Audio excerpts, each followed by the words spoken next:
Before you learned your first word, before your first memory, before your first step, before your first breath, something extraordinary was already happening.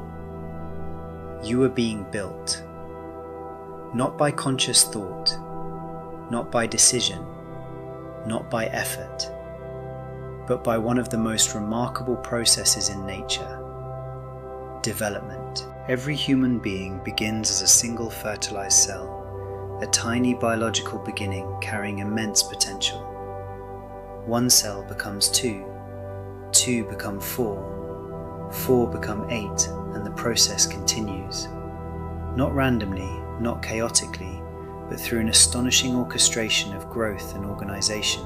Cells communicate, differentiate, specialize, cooperate.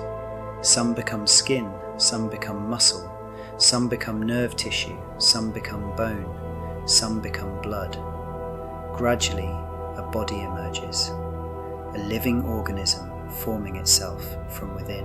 The deeper we look at development, the more remarkable it becomes.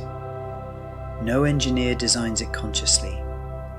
No supervisor oversees every step.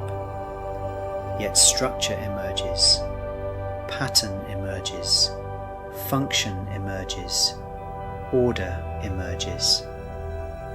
The body builds itself, and in many ways, it never truly stops. Because development is not only something that happened before birth, development continues throughout life.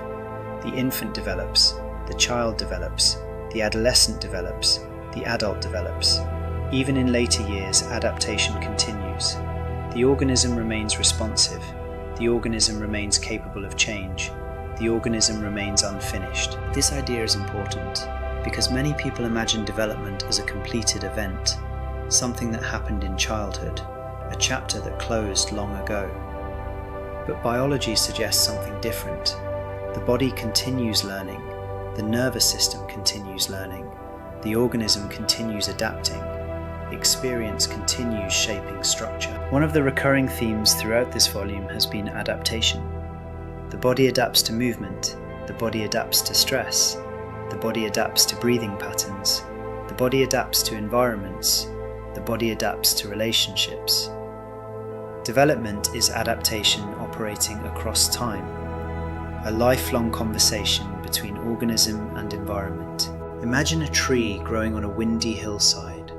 Its shape reflects the conditions it encountered.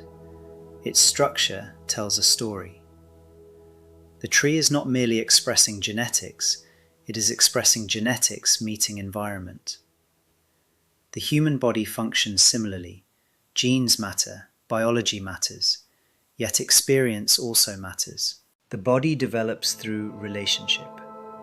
Not only relationship with people, relationship with gravity, relationship with movement, relationship with nutrition, relationship with challenge, relationship with the world itself. Every experience becomes part of the conversation. This is especially true during early life. The developing organism is extraordinarily responsive.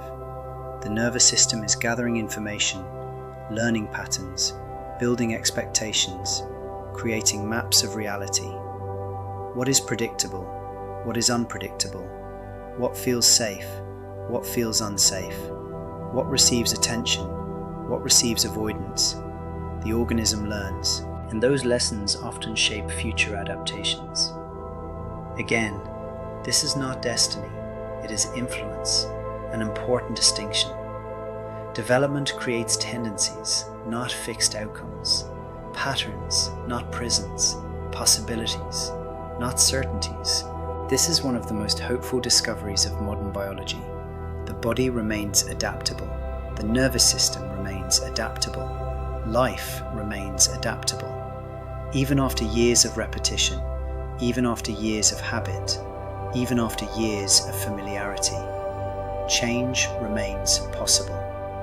Not always quickly, not always easily, but often more than we imagine. The body is constantly updating itself. Cells are replaced, connections change, skills develop, behaviors evolve, understanding deepens. The organism continues responding to experience. Reality still matters. Biology still matters. Limits still exist. Yet growth remains available. The story remains unfinished. Perhaps this is one reason development is such a powerful lens through which to view life. It reminds us that the person we are today is not simply who we were born as, nor are we solely the product of our past experiences. We are the result of an ongoing interaction between inheritance and experience, potential and environment, structure and adaptation, nature and nurture, not opposing forces, participating forces, two voices contributing to the same conversation. The body demonstrates this truth continuously. Every scar tells a story, every skill tells a story, every habit tells a story, every adaptation tells a story. The organism is recording life, not perfectly, not objectively, but biologically, and that record becomes part of who we are.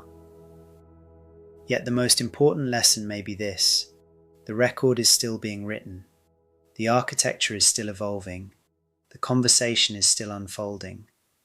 The first architect may have been development itself, but development never truly left. It continues quietly beneath every day, building, adjusting, learning, adapting, creating the next version of the person who will wake up tomorrow. Somalume. You are not merely the result of your development, you are part of its continuation.